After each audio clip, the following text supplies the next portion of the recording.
Programme তো শেষ, ভাবি আসছেন। ভাবি আপনি একটু দেরি করে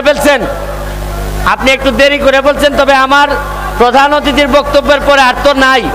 তারপরে আমরা ভাবিকে, ভাই যে প্রমিসগুলা করে গেছে, ভাবিরে দায়িত্ব দিতে হবে। ভাই গিয়ে ভুলে যেতে পারে। ভাবি আজকে বলুক, ভাবি শুধু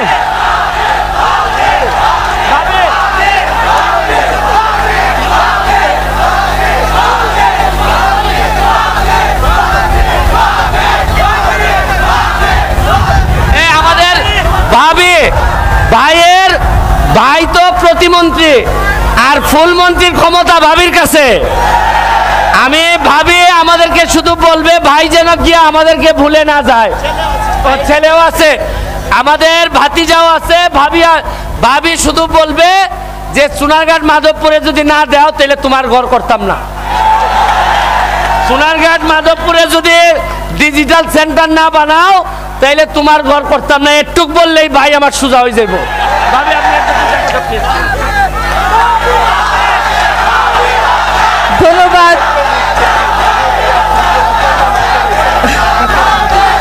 ধন্যবাদ। হবিগঞ্জের মাধবপুর চুনারুঘাটের মানুষদের প্রতি আমি আমার কৃতজ্ঞতা ধন্যবাদ জ্ঞাপন করছি। ব্যারিস্টার সুমন ভাইয়ের আমন্ত্রণে আজ আপনাদের মাঝে উপস্থিত হতে পেরে আমি অত্যন্ত আনন্দিত। আমি ফিজিক্যালি উপস্থিত না থাকলেও আমি কিন্তু বক্তব্য শুনছিলাম। সুমন ভাই যখন বক্তব্যে আমার কথা বলছিলেন, আমি তখন বাই রোডে আসছিলাম, কিন্তু এরোপ্লেনের গতিতে, যে সুমন ভাই আমাকে স্মরণ করছে, আমাকে দ্রুত পৌঁছাতে হবে।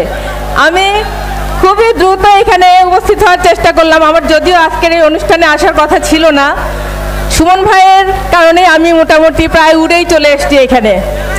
তো আপনাদের প্রতি, আপনাদের যে দাবি, যে কথা সুমন ভাই জানিয়েছেন, আপনারা জানিয়েছেন, সেই দাবির প্রতি আমিও আপনাদের পক্ষ থেকে সমর্থন ব্যক্ত করছি। এবং এই দাবিগুলো যেন পূরণ হয় সেই জন্য মন্ত্রী মহোদয়ের পাশে থেকে, প্রতিমন্ত্রী মহোদয়ের পাশে থেকে আমি তাকে মনে করিয়ে দিব, এইটুকু দায়িত্ব আমি নিতে পারি। আর জুনাইদ আহমেদ পলক বঙ্গবন্ধুর আদর্শের সৈনিক, জননেত্রী শেখ হাসিনার একজন লড়াকু যোদ্ধা। ডিজিটাল বাংলাদেশ বিনির্মাণে জননেত্রী শেখ হাসিনার একজন লড়াকু যোদ্ধা তিনি, এবং জননেত্রী শেখ হাসিনা ঘোষিত স্মার্ট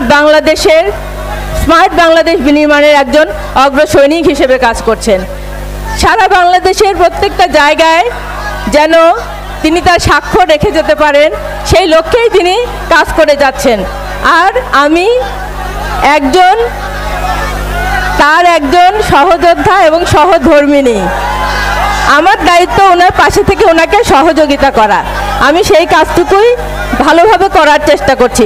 আপনারা আমাদের জন্য দোয়া রাখবেন, জুনাইদ আহমেদ পলকের জন্য দোয়া রাখবেন।